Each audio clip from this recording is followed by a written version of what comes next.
बहुत बढ़िया अवसर है। मंत्र न चले नाम चला लो, नाम न चले तो चतुरासी जी गुनगुनाने लगो।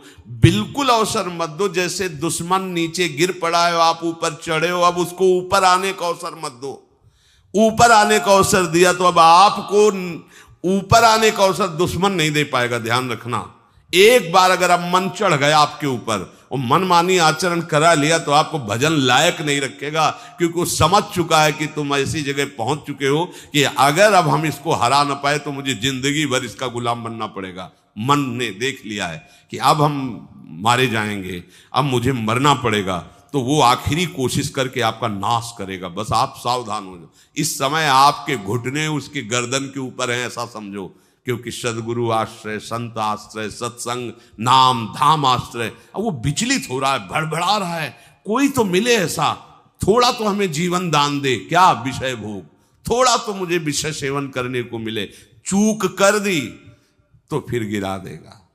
परमहंस श्री ओंकारानंद सरस्वती जी ले जब बिल्कुल नई अवस्था सामने उनके गए तो उनका, अच्छा बच्चा, बड़े भाग्यशाली हो, वैराग्य मार्ग में आए हो, पर ध्यान रखना, एक सांप को जब बंदर पकड़ता है तो बोले ऐसे ऐसे जड़ में रगड़ता, फिर देखता, सू तो नहीं बोला, फिर रगड़ता है, और वो मरने पर भी रगड़ता ही रहता है कि कहीं इसमें जान न। बोले बस ऐसे ही साधु को, साधक को, उपासक को अपने मन को रगड़ना है। राधा वल्लभ सिंह हरिवंश, राधा वल्लभ सिंह हरिवंश, राधा वल्लभ सिंह हरिवंश। अगर सू बोलने का मतलब अगर थोड़ा भी विषय स्फुरण रह गया है तो अभी रगड़ते रहो, राधा वल्लभ सिंह हरिवंश। फिर सच्ची कहते भजन करना नहीं पड़ता। जैसे भजन थोड़ी करना पड़ता है ही नहीं भजन, किसी और कुछ क्या करे, कुछ है ही नहीं यंत्रों में, वो स्फूर्त केवल वही। अब उसको भजन थोड़ी करना है, रह ही नहीं गया, कुछ करना ही नहीं रह गया है। हंस रहे, खेल रहे, बात कर रहे, खा रहे, पी रहे, चल रहे, ठाड़े बैठे परे उताना, कबीर काहे हम राय ठिकाना, हर समय। पर वो स्थिति प्राप्त करने के लिए निरंतर अभ्यास की आवश्यकता है।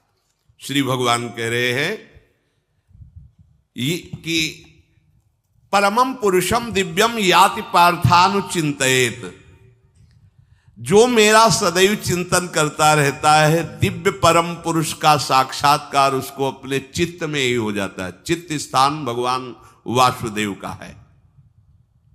शरीर छोड़ने के बाद नहीं, शरीर रहते ही ऐसी आनंद की वृत्ति उदय होती है। अब उनके लिए शब्द ही नहीं तो क्या वर्णन करें, ऐसी आनंद की उसी आनंद में वो आनंद समुद्र प्रभु प्रकाशित होने लगते हैं। पर उस आनंद में जहां आपका थोड़ा प्रवेश होता है, आप उलझ करके विषय की तरफ चले जाते हैं। ध्यान देना हमारी इस बात को, यह अनुभवगम्य बात कहते हैं। जब आपको भजन का थोड़ा आनंद मिलेगा तो आप थोड़ा निश्चिंत जैसे होते हैं, उसी समय मन आपको विषयों में फंसा देगा। जब आपको भजन का अभ्यास बढ़ने लगे, आनंद मिलने लगे, तो आपको उदासीनता बढ़ानी है, हंसना नहीं है, लोगों से मिलना नहीं, खेलना नहीं है, क्योंकि इस समय चढ़ाई का है। आनंद स्फुरित होने लगा, बचाओ, बिल्कुल आसपास से सुरक्षित हो जाओ। वो आनंद ही आपको ऊपर ऐसी स्थिति में ला देगा जहां ये विषय नहीं ले जाएंगे। भगवान कह रहे परमम पुरुषम दिव्यम याति पार्थानुचिंतयन्, जो निरंतर अभ्यास चिंतन का करता है उसे चित्त में ही भगवत साक्षात्कार हो जाता है। अगर आप सावधान नहीं रहेंगे, चिंतन सही नहीं रहेगा आपका, तो किसी भी अवस्था में ये विषय चिंतन छूटने वाला नहीं।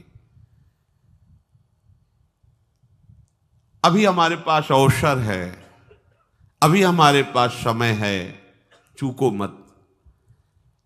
ये बहुत सूक्ष्म लड़ाई है, ये कोई बाहर के लाठी डंडा गोली वाली लड़ाई नहीं है, ये अंतर की लड़ाई है। इसमें बड़े बड़े हार जाते हैं। अगर कोई जीत पाता है तो एकमात्र भगवान को समर्पित चित्त वाला जीतता है। हमें लगता है आपको बढ़िया समर्पण का अवसर है। अब आप ये जो मना किया जाता है, उन विषयों का भोग करते हैं, विषयों का सेवन करते हैं, तो फिर ऐसा लगता है अब हम नहीं कर पाएंगे, हमारे पास कोई चांस नहीं रह गया कि अब आपको संभाल सके। इसलिए आप सहयोग कीजिए। ये बाहरी आनंद 4 दिन का है, मान जाओ, बाहरी आनंद। ये श्री जी के मार्ग के लिए हम कह रहे हैं किसी जन्म में भगवत प्राप्ति करनी। अगर आप नहीं कर मानोगे, मनमानी आचरण करोगे तो भ्रष्ट हो जाओगे। ये संसार का स्वरूप है, किसी न किसी बहाने से वो आपको सतमार्ग से हटाएगा। ना किसी को घर आने दो, ना किसी के घर जाओ, ना किसी को रंग लगाओ, ना किसी से रंग लगवाओ। अपनी प्रिया प्रीतम के साथ होली खेलो। यहाँ जो सत्संग हो रहा है ठीक है, सुना, एकांतिक किया, कुटिया में जाओ चुपचाप, अपने श्री जी को रंग लगाओ, श्री जी के सामने पद गाओ, श्री जी के सामने नाचो, उन्हीं तो भावना में उनके साथ खेलो, किसी और की जरूरत नहीं। कोई अब दूसरा हमें छुए, दूसरा कोई हमारा अपना बने, अब हमें जरूरत नहीं है। देखो हमारी भाषा समझ में आ रही हो तो समझ लेना, नहीं बाद में पछताओगे। किसी को भी अपने साधन कक्ष में प्रवेश मत दो, किसी को अपनी कुटिया में मत आने। अब आप यहां गृहस्थ नहीं हो, यहां भी रह रहे हो, भले गृहस्थ वेश में रह रहे हो, आप वनवासी हो, आप श्री जी के उपासी हो, कोई व्यवहार की जरूरत नहीं। जब ऐसे रहोगे तो श्री जी आएंगे आपसे खेलने। निष्ठा, हृदय में निष्ठा। अब व्यवहार की गुंजाइश नहीं रह गई, हमारे पास समय नहीं व्यवहार का। हमारी बातें मान लो पर आप लोग मानते नहीं हो, इसलिए कोई रंग नहीं चढ़ पा रहा। अरे वो बेचैन है आपके साथ खेलने के लिए, उनकी तरफ जब देखो ना तो बेचैन है, पर उनकी तरफ कोई देखना ही नहीं चाहता। वो तो यही से फुर्सत नहीं मिलती भोगों से खेलने के लिए, संसार के राग में खेलने के लिए। अरे वो तो लालायित है, वो तो खुशी हो रहे कि ये हमारा शरणागत हो गया, अभी हमारी सहचरी बनेगा, हमारी सेवा में आएगा। शरणागत हो करके पीठ कर लिया श्री जी की तरफ, मुख कर लिया संसार की तरफ, तो दोनों लाड़िले उदास बैठ जाते हैं। अब क्या करें, ये तो उधर मुख करके जा रहा है, चलो फिर कभी लौटेगा, वो फिर इंतजार कर रहे हैं। विमुख भये निमिषो ना अकृपा जब चिते तब। खूब अभ्यास करो नाम जब। कोई होली दिवाली त्योहारी, हमारा सारा त्योहार लाडली लाल से है, इन्हीं के साथ खेलो। देखो तुम्हें बताएं, जो बच्चा बाहर खेलने नहीं जाता तो माता पिता उसके साथ खेलने लगते। कैसे? घुटने के बल चल रहा है तो वो पिता भी घुटने के बल चलेगा उसके साथ साथ। वो तोतली बोलेगा तो वो भी तोतली बोलेगा। देखा है कभी ऐसा? ऐसा कर। तो ये हमारे स्वामी भी जब देखेंगे कि अरे ये तो किसी से राजी नहीं है, केवल हमसे खेलना चाहता है, इनके लाने का एक ही उपाय है, ध्यान रखना, अनन्य व्रत नहीं चाहिए हमें। और जैसे कल आप सुन रहे थे, पपीहा बन के रहू रे, बस यही चातक व्रत नहीं, हमें नहीं चाहिए। अगर हमारे रंग पड़ेगा तो लाडली लाल का पड़ेगा, हम खेलेंगे तो लाडली लाल के साथ खेलेंगे, नहीं तो अब आजीवन नहीं खेलेंगे, आजीवन नहीं खेलेंगे। अगर हम पाएंगे तो इनकी जूठन पाएंगे, नहीं तो प्राण त्याग देंगे। जिएंगे तो वृंदावन में जिएंगे, नहीं जीवन। ये व्रत चाहिए। काहे को व्यर्थ समय नष्ट कर रहे हो? धारण करो अनन्य निष्ठा का व्रत। इनको अपनी तरफ आकर्षित करने के लिए अनन्यता ही व्रत है।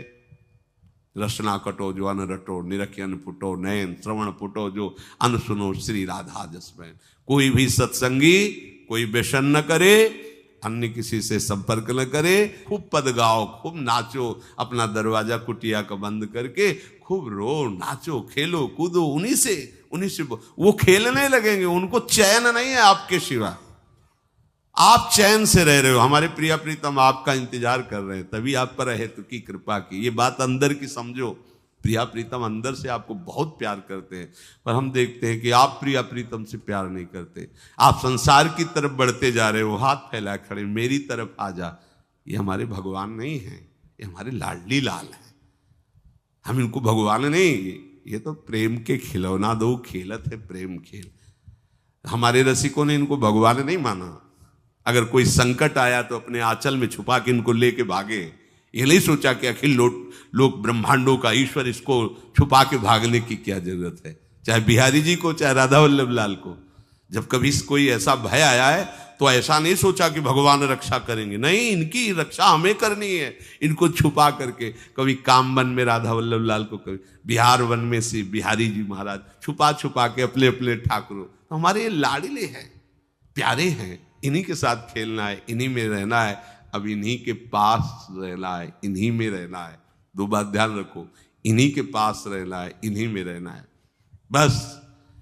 अब यही हम नहीं कर पाते, वही जो शुरुआत सत्संग में की थी, सबकी ममता ताग बटोरी, मम पद मन। ये भारी बात है, भारी बात है। जितनी जल्दी आप उदास हो जाओ संसार से, उतनी जल्दी मुस्कुराहट आ जाएगी प्रिया प्रीतम के मुख में आपके लिए।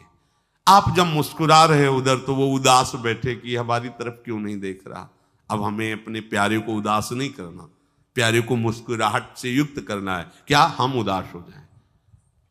ताते मौन रहे वो उचित है, जगते भयो फिरे बैरागी, वृंदावन रस में अनुरागी। इसकी खूब चिंतन परायण रहो, कोई भी विषय का सेवन ऐसा ना करो जो आपकी बुद्धि भ्रष्ट कर। कोई आपने ऐसा गंदा व्यसन, गंदी बात, गंदी चेष्टा, आप परसों नरसों, फिर आगे क्या? आपका जो साधन मार्ग वो ढक जाएगा, फिर प्रमाद छा जाएगा। हमें किसी भी उत्सव में, किसी भी उत्साह में अपनी प्यारी जू की अनन्यता और सिद्धांत को नहीं छोड़ना, अपने मार्ग में चल। ये अध्यात्म है, अध्यात्म। ये दान पुण्य की बातें नहीं है, ये लोकांतर में भटकने की बातें नहीं है, सीधे भगवत प्राप्ति की बातें हैं। यत करोषि, जो भी तुम करोगे वो तुम्हें अपने आराध्य देव के लिए करना है, आराध्य देव को समर्पित करना है। देहाभिमान अभी कुछ ही समय में गलित हो रहा है, ऐसा आपको अनुभव होने लगेगा। कैसे समझेंगे देहाभिमान गलित हो रहा है? जब आपका अपमान हो और आपको कोई फर्क न पड़े, आपका सम्मान हो, आपको कोई हर्ष नहीं हुआ, बड़ा लाभ हो गया, कोई सुख नहीं हुआ, बड़ी हानि हो गई, कोई दुख नहीं हुआ, शरीर स्वस्थ है, कोई हर्ष का विषय नहीं, शरीर अस्वस्थ है, कोई शोक का विषय नहीं। यह है देहाभिमान गलित होने का स्वरूप। यत करोषि, तो जो भी हम करें, पापाचरण भी करें तो श्री भगवान को अर्पित कर दें। बोले नहीं, तस्मात् शास्त्रम प्रमाणम ते कार्याकार्यो व्यवस्थितो। जो तुम्हें करना है उसमें प्रमाणित कार्य करने हैं, शास्त्र के अनुसार। यत करोषि, अब जो भी करोगे शास्त्र सम्मत करोगे और प्रभु को समर्पित करोगे। देहाभिमान बहुत जल्दी गलित हो जाएगा। यदश्नाशि अशन भोजन, जो भी पाओगे पहले प्रभु को भोग लगाओगे, देहाभिमान गलित हो जाएगा। मान लो मेरी बात, ये सब 4 दिन के उत्सव, 4 दिन की चांदनी है। शोक समाज पूरा तैयार हो रहा है हमारे ऊपर आक्रमण करने के लिए। तुम्हें क्या पता? शोक का अंधेरा छाने के पहले ही व्यवस्थित जहां पहुंचना है वहां पहुंच जाओ, फिर अंधेरा छा जाएगा, कोई फर्क नहीं पड़ेगा। अभी आप यात्रा ही नहीं प्रारंभ किए हैं और अंधेरा आ गया तो मार्ग ढक जाएगा और जीवन व्यर्थ चला जाएगा। कुछ भी मत खाओ। कैसी धूर्तता हमारी बुद्धि में बैठी है। रसेंद्री की तृप्ति के लिए हम गुरुजनों की आज्ञा को रौंद करके चंद विषयों का सेवन करते हैं। धिक्कार है जीवन को। यदि आज्ञा उल्लंघन करके अमृत भी पीने को मिले तो विष हो जाएगा, ध्यान रखना। इंद्रियों की चाटुकारिता करते हद हो गई। अरे संसारी पुरुष में ऐसा देखे तो चलो, लेकिन जो भगवत मार्ग के पथिक, धिक्कार तुम्हारे जीवन को। प्रियाजू को बिना भोग लगाए अर्पित किए तुम पाने के लिए उत्साहित कैसे हो रहे हो? जिन वस्तुओं को निषेध किया गया है उनकी तरफ स्वप्न में भी अगर गति हो तो जलन होनी चाहिए कि स्वप्न में भी हमने कैसे स्वीकार कर लिया। कभी कभी ऐसा लगता है कि भगवत प्राप्ति बहुत कठिन है, ये समझने वाले नहीं। मेढक को तौलने का अगर हमें आदेश मिले तो तौलना बहुत कठिन है। 5 रखो, 2 उधर चिटक के चले गए, उनको घसीटो तो 3 पहले वाले फिर उतर के चले, ऐसे है। सावधान हो जाओ। ये आज्ञा का उल्लंघन तुम्हारे लिए नारकी गति का काम करेगा। अगर आज्ञा है कि अमृत नहीं पीना तो मत पीना, नहीं वो विष हो जाएगा। और अगर आज्ञा है विष पी लीजिए तो गरल सुधा रिपु करहि मिताई, गोपद सिंधु अनल शीतलाई। वो विष अमृत हो जाएगा, तुम्हारा शत्रु तुम्हारा मित्र हो जाएगा। ये भव समुद्र गाय के खुर के गड्ढे के समान हो जाएगा। आज्ञा पालन बहुत बड़ी सिद्धि है। ये मूढ़ता का त्याग कीजिए। आप जानते हो, जानते नहीं है? नहीं, तुम नहीं जानते हो, तुम्हें वो जान रहे हैं। अगर तुम अपना आनंद चाहते हो, सुख चाहते हो, तो आज्ञा पालन करो। इसी से देहाभिमान गलित होगा। तुम्हारी एक एक वृत्ति उस सर्वात्मा प्रभु बैठे देख रहा है, और उन्हीं के रिझाने के लिए तो तुम्हें मानव देह मिली, भगवत मार्ग मिला। ये ध्यान रखो, एक बार भी बिना भोग अर्पित किए हुए जो पाओगे वही तुम्हारी बुद्धि भ्रष्ट कर देगा। देख लो आंख खोल के कैसे बुद्धि भ्रष्ट होती है। वो अपने आराध्य देव इष्ट देव की ही निंदा करने लगता है, आराध्य देव इष्ट देव के विपरीत चलने लगता है। ये बुद्धि गिरी मतलब सर्वनाश। जो शास्त्र में कहा गया है, कामः संजायते क्रोधा क्रोधा स्मृति विभ्रमा स्मृति भ्रंशात् बुद्धिनाशो। बुद्धिनाश को ही कहा गया प्रणश्यति, नष्ट हो गया, वो किसी काम का नहीं। यत करोषि, जो भी कर रहे हो वो प्रभु के लिए हो और प्रभु को अर्पित करो। यदश्नाश, जो भी असन भोजन करते हो, जो भी तुम्हारी जिह्वा में जाए, अगर तुम इसी जन्म में भगवत प्राप्ति करना चाहते हो तो बिना भोग लगाए मत पाना, मान लीजिए। फिर कह रहे यज्जुहोषि, जो भी तुम हवन का तात्पर्य होता है भागवतिक कार्य करते हो, वो प्रभु को अर्पित कर दो, बड़ा सुख मिलेगा। जो तुम ददाशी, किसी को भी कुछ भी देते हो, प्रभु को दे दीजिए। देने के पहले उसमें भाव कीजिए, राधा वल्लभ लाल इसके हृदय मंदिर में बैठे हैं। अब भोजन जल वस्त्र जो भी आपको उसको दिया तो उस व्यक्ति को नहीं दिया, सीधे ठाकुर जी को दिया, राधा वल्लभ लाल को दिया। यत तपस्यासी, जो भी तुम तपस्या कर रहे हो, काम वेग को सह रहे हो, क्रोध को सह रहे हो, गर्मी सर्दी सह रहे हो, अनुकूलता प्रतिकूलता सह रहे हो, ये भी प्रभु को अर्पित कर दो। भगवान आदेश कह रहे हैं तत्कुरुष्व मदर्पणम। ये सब मेरे को अर्पित करने का मतलब मेरी पूर्ति नहीं हो जाएगी, तेरी पूर्ति हो जाएगी। भला ये सब नदियां समुद्र में गिरना बंद कर दें तो समुद्र घट जाएगा क्या? यद्यपि समुद्र प्राकृतिक है, चिदानंद नहीं। भगवान तो चिदानंद समुद्र है। कोई भी नदी चाहे बाढ़ युक्त जाके गिरे या गिरना बंद कर, समुद्र में कोई फर्क नहीं पड़ता।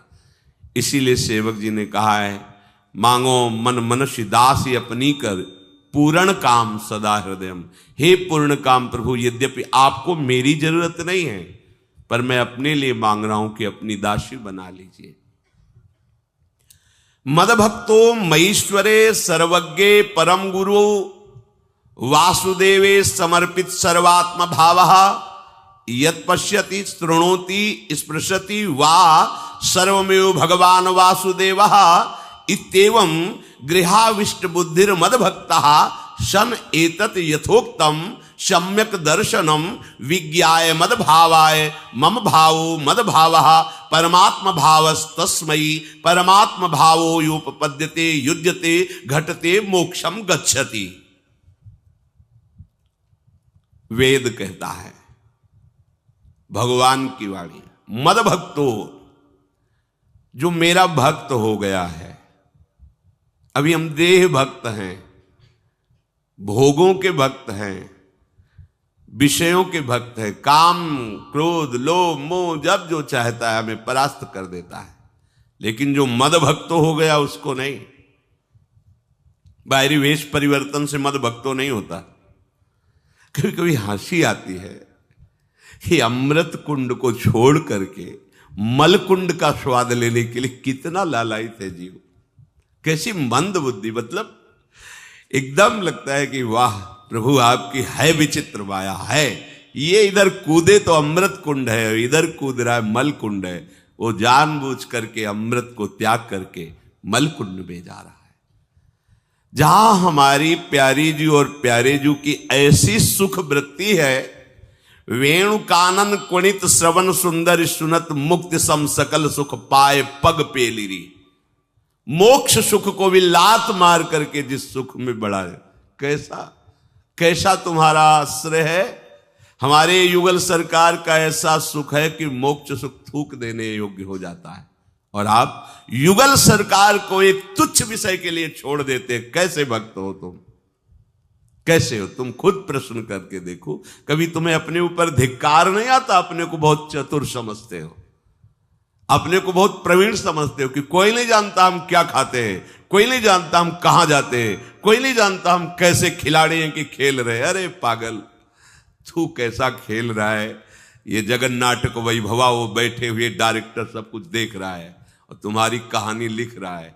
बहुत होश में हो जाओ, हर समय तुम दृष्टि में हो, ऐसा मत समझो। मद भक्तो मईश्वरे सर्वज्ञ, समझ मैं सर्वज्ञ हूं, मैं सब कुछ देख रहा हूं। परम गुरु, मैं गुरुओं का भी गुरु, परम गुरु हूं। भगवान बोल रहे वो है, वही परम गुरु है, क्योंकि गुरु शब्द ही उन्हीं के आगे है, दूसरा कोई नहीं, कोई है ही नहीं दूसरा, दूसरो न कोई, वही परम गुरु है, क्योंकि उनके सिवा कोई है नहीं, वही है परम गुरु।